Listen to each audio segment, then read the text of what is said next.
Jungle.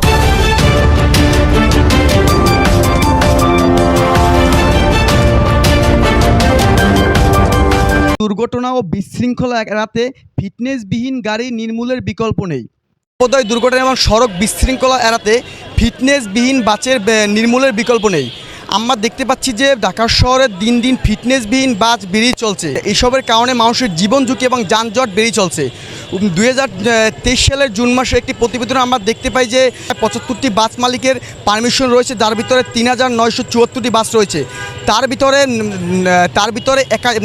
21.94% বাসের fitness permission নেই। এই ফিটনেসবিহীন বাসের এই বেপরোয়া চলাচলের জন্যই দিন দিন দুর্ঘটনা এবং যানজট বেরিয়ে চলছে। যদি আমাদের এই যানজট এবং দুর্ঘটনা থেকে মুক্তি পেতে হয় তাহলে আমাদের এই ফিটনেসবিহীন বাস নির্মূল করতে হবে। আপনারা দেখতে পাচ্ছেন যে ঢাকার পিছনে যে জ্যামজটের কী অবস্থা, ঘন্টা বা ঘন্টা মানুষ এখানে জ্যামজটে পড়ে আছে। যদি আমরা এই জ্যামজট নির্মূল করতে চাই তাহলে আমাদের অবশ্যই যে ফিটনেসবিহীন বাস নির্মূল করতে হবে। এখানে আমাদের পিছনে দেখতে পাচ্ছেন যে একটি বাস যাচ্ছে, দেখছেন যে বাসের ফিটনেস নেই। তা রোড কোথায় রয়েছে আর তাদের এই বাস কোথায় রয়েছে, রোডের মাঝখানে রেখে সে আপনার বাস থেকে চলে গেছেন। আমার রোডের মাঝখানে বাস রাখার কারণ কি? এমনি হ্যাঁ এমনি কোনো কারণ নেই। বাস রাখে কেউ কি করবো বলেন? বলুন তো কি হয়েছে? এই যে গাড়ি ঝামেলা লাগাই দিছে, ওর দোষ, ওর সম্পূর্ণ দোষ। হ্যাঁ জ্যামজটের মেইন কারণ কি মনে করতেছেন? ওই যে এই দেশের নিজের শৃঙ্খলা নাই, আইনের লোক নাই ঠিক মতন, এর জন্য মানে এগুলা ঝামেলা। দেখতে পাচ্ছেন যে পাবলিক কি বলতেছে, এখানে কোনো বাসের শৃঙ্খলা মেনটেন নেই, যে যার মতো করে বাস চালাচ্ছে, নেই বাসের পারমিট নেই, তাদের মানে ফিটনেস দিক বিদিক হয়ে চালাচ্ছে এবং যাত্রীও হয়রানি হচ্ছে এবং মানুষের জীবন ঝুঁকির কারণ হয়ে দাঁড়াচ্ছে। এই বিষয়ে আমরা কয়েকজনের সাথে কথা বলবো, দেখবো তারা কি বলে। আসো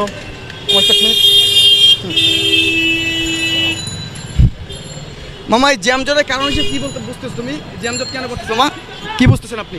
জি, এই জ্যামজট হচ্ছে কারণ কি মনে করতেছেন? জন্য যাদের কাগজপত্র ঠিক নাই তারাও না নামছে, আর যাদের কাগজপত্র ঠিক আছে তারাও নামছে। দেখা যায় অনেক ড্রাইভার লাইসেন্স নাই, অনেক গাড়ির কাগজপত্র ঠিক নাই। এইভাবে মনে করেন এখন ওই বডি ফিটনেস ঠিক আছে গাড়ির, অনেক তাও ঠিক নাই আর কি। পুরনো গাড়ি নিয়েও তারা অনেক সময় নামতেছে আর কি। আপনি কি এগুলো কি প্রতিরোধ চান? আমরা চাই যে যেইগুলা গাড়ি আপনার এই বডি ঠিক নাই, কাগজপত্র ঠিক নাই, এগুলো ঠিক করে তারা ঠিক মতন গাড়ি নামুক আর কি।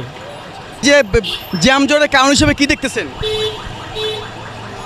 যানজটের বেশিরভাগ ওই আজকের থেকে 18-20 বছর 25 বছর আগের যে গাড়ির কাগজ নাই, এইটা ট্রাফিকে ঘুষ দেওয়ার নিতে ঘুষ দিয়ে চালায়, যে চালায় আরে ওই কাগজ করতে অনেক টাকা লাগে, এখানে অনেকেই এই কাগজ করে না।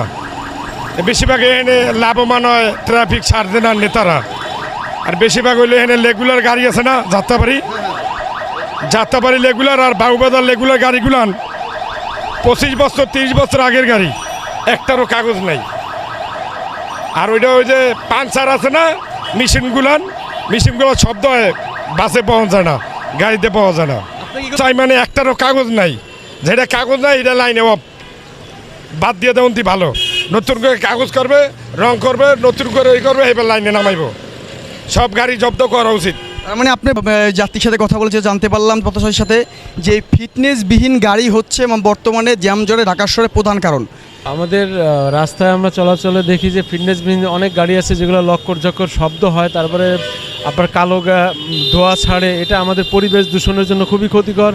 আমরা আসলে এটা থেকে পরিত্রাণ চাই, কারণ এরকমভাবে গাড়ি আমরা এটাও শুনতে পাই যে যেমন আমাদের সাইডে যে বাহাদুর শাহ গাড়িগুলো চলে আসে, এটার মধ্যে অনেক গাড়ি আছে যেগুলো ফিটনেস নাই, কোনো কাগজপত্র অনেক সময় নাই, তারা কি টিকিটের মাধ্যমে কিভাবে চলাফেরা করে। তারপরে এদের মধ্যে দেখা যায় গাড়িতে বসার সিটের যে মানে সিস্টেমগুলা এমনভাবে সিটগুলা করছে যে একটা মানুষ মানে বসে একটু সঠিকভাবে বা আরামে বসতে পারে না, খুবই কষ্টদায়ক হয়। এ ব্যাপারে আসলে যারা ঊর্ধ্বতন কর্মকর্তা আছে তাদের আসলে নজর দেওয়া উচিত। আমরা যানজটের কারণে ঢাকা শহরের স্বাভাবিক ও স্বাচ্ছন্দ্য যাতায়াত অসম্ভব হয়ে পড়ছে। যানজট শুধু আমাদের অমূল্য সময় কেড়ে নিচ্ছে না, নাগরিক জীবনেও ডেকে আনছে নানা দুর্ভোগ। সাধারণ মানুষ থেকে শুরু করে ছাত্র, শিক্ষক, কর্মকর্তা, কর্মচারী, শ্রমিক, পথচারী সবাই আজ সর্বগ্রাসী যানজটের শিকার। এখানে নির্ধারিত সময় গন্তব্য পৌঁছানোর কোনো নিশ্চয়তাই নেই। রুগীসহ অ্যাম্বুলেন্সে যখন যানজটে আটকে পড়ে তখন ভয়াবহ পরিস্থিতি সৃষ্টি হয়। এমনকি পথিমধ্যে যানজটের কারণে রোগীর মৃত্যুও ঘটে। যানজট মোকাবেলা এবং ট্রাফিক ব্যবস্থা সুশৃঙ্খল করার জন্য বিভিন্ন স্থানে পুলিশ ও ট্রাফিক পুলিশ মোতায়েন করা হয়েছে, তারপরও কমানো যাচ্ছে না যানজট। যদি এই ফিটনেসবিহীন গাড়ি নির্মূল করা না যায় তাহলে এই যানজট কমানো অসম্ভব হয়ে পড়বে এবং মানুষের জীবন ও সময় নষ্ট হওয়ার আশঙ্কা রয়েছে। Ataullah Arifi, Dhaka news I.